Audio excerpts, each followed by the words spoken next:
తెలంగాణతో సహా 5 అసెంబ్లీ ఎన్నికల ఫలితాలు అయిపోయినాయి. ముఖ్యమంత్రులు ఎన్నుకున్నారు. ప్రమాణ స్వీకారాలు కూడా అయిపోయినాయి. ఇప్పుడు ఇక దేశంలో, రాష్ట్రంలో, తెలంగాణ రాష్ట్రంలో, ఏపీలో కూడా రాబోయే పార్లమెంట్ ఎన్నికలకు సంబంధించి హడావుడి మొదలైంది. ఎవరు గెలుస్తారు, ఎవరు ఓడిపోతారు అనే చర్చలు, రాజకీయపరమైన చర్చలు ఊపందుకున్నాయి. దేశంలో కూడా దీని మీదనే ఎవరు గెలుస్తారు రాబోయే పార్లమెంట్ ఎన్నికలు అనే చర్చలు ఊపందుకున్నాయి. ఈ నేపథ్యంలో టైమ్స్ నౌ, ఈటీజీ అనే సంస్థతో కలిపి చేసిన సర్వే రిజల్ట్ ప్రకటించింది. అందులో ఆంధ్రప్రదేశ్లో వైఎస్ జగన్ పార్టీ వైఎస్ఆర్సిపి 25కు 24 ఎంపీ సీట్లను గెలుచుకుంటుంది అనేది తన సర్వే అంచనాలు ప్రకటించింది. టీడీపీ ఒకే ఒక్క సీటు గెలుచుకుంటుందని, జనసేన 0 ఒక్క సీటు కూడా గెలుచుకోబోదని, అంటే అందరూ విడివిడిగా పోటీ చేస్తారనే ఉద్దేశంతో అది టైమ్స్ నౌ సర్వే చేసింది. ఇక తెలంగాణలో అయితే లాస్ట్ పార్లమెంట్ ఎన్నికలకు పూర్తిగా తిరగబడ్డట్టుగా ఈసారి ఎన్నికల్లో లాస్ట్ టైం ఎన్నికల్లో బీఆర్ఎస్కు 9 సీట్లు వస్తే బీజేపీకి 4, కాంగ్రెస్కి 3 సీట్లు వచ్చాయి. ఈసారి కాంగ్రెస్కి 8 నుంచి 10 సీట్లు వస్తాయని, బీజేపీకి 3 నుంచి 5 సీట్లు వస్తాయని, అదేవిధంగా బీఆర్ఎస్కు 3 నుంచి 5 సీట్లు వస్తాయని ఈ టైమ్స్ నౌ ఈటీజీ సర్వే అంచనా వేసింది. ఇక దేశం విషయానికి వస్తే మళ్ళీ మోదీ ప్రభుత్వం అధికారంలోకి రాబోతుంది. అత్యధిక మెజార్టీతో, బంపర్ మెజార్టీతో మోడీ అధికారంలోకి రాబోతున్నారు అనేది మళ్ళీ అంచనా వేసింది. పోయినసారి ఎన్డీఏకు 2019 ఎన్నికల్లో 350 సీట్లు వస్తే ఈసారి కొద్దిగా తగ్గి 323 సీట్లు వస్తాయని అంచనా వేసింది. అదే ఒక్క బీజేపీ అయితే 308 నుంచి 328 వరకు సీట్లు వస్తాయని టైమ్స్ నౌ అంచనా వేసింది. అదే ఇండియా కూటమికి 163 సీట్లు వస్తాయని, కాంగ్రెస్ ఒంటరిగా పోయేటట్టయితే దానికి 52 నుంచి 72 మాత్రమే సీట్లు వస్తాయని తేల్చింది. గత ఎన్నికల్లో కూడా కాంగ్రెస్కు 52 సీట్లు వచ్చాయి. ఈ నేపథ్యంలో ఈ ఫలితాలు, అంచనాలు, ఈ సర్వే అంచనాలు నిజం కాబోతున్నాయా? గతంలో చేసిన సర్వేలన్నీ నిజమయ్యాయా? కొంతమేరకు సర్వేలు నిజమవుతున్నాయి, కొంతమేరకు పూర్తిగా తిరగబడుతున్నాయి.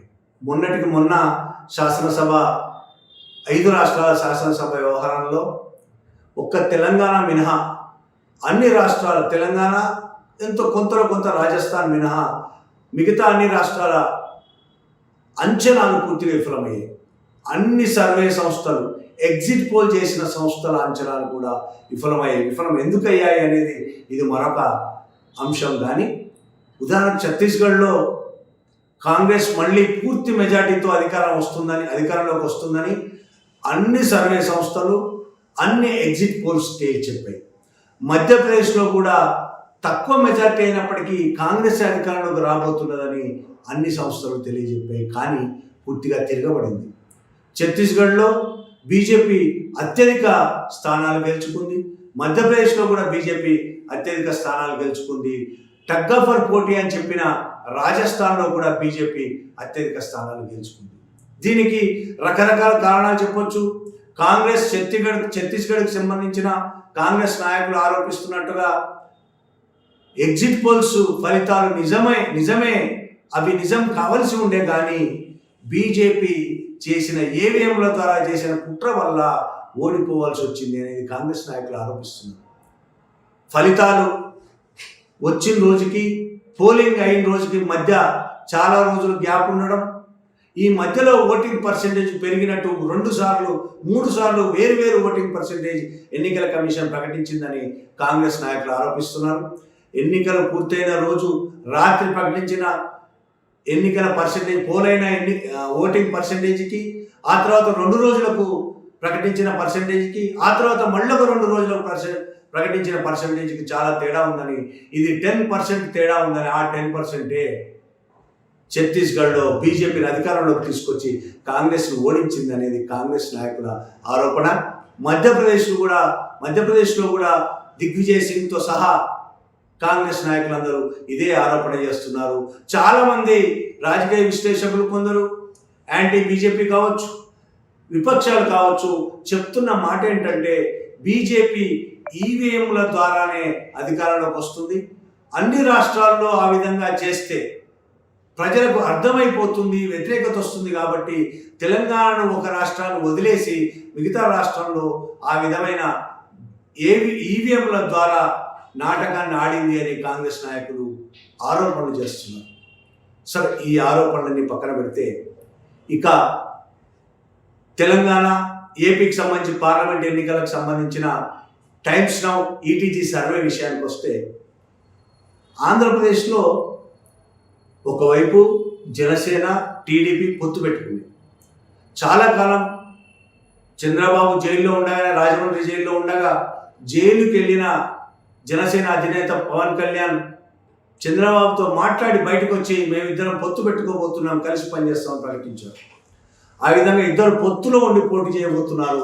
కానీ టైమ్స్ నౌ ఈటీజీ సర్వే మాత్రం వేరువేరుగా పోటీ చేస్తున్నట్టు సర్వే అంచనా వేసింది. వేరువేరుగా పోటీ చేస్తే వచ్చే ఓట్ల పర్సంటేజ్కి, ఓట్లకు, కలిసి పోటీ చేస్తే వచ్చే ఓట్లకు చాలా తేడా ఉంటుంది.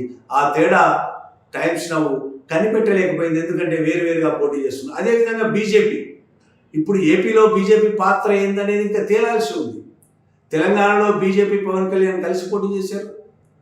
ఏపీలో పవన్ కళ్యాణ్ బీజేపీతో పొత్తులో ఉన్నారు, బీజేపీ ఎన్డీఏ కూటమిలో ఉన్నారు పవన్ కళ్యాణ్. మరోవైపు పవన్ కళ్యాణ్ జనసేన, టీడీపీతో పొత్తు పెట్టుకున్నారు. కానీ టీడీపీకి బీజేపీకి మధ్య పొత్తు లేదు.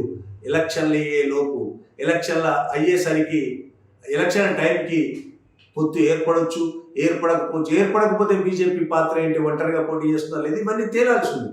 ఇవన్నీ తేలితే కానీ సరైన ఫలితాలను అంచనా వేయగలుగుతాము అనేది రాజకీయ విశ్లేషకుల మాట.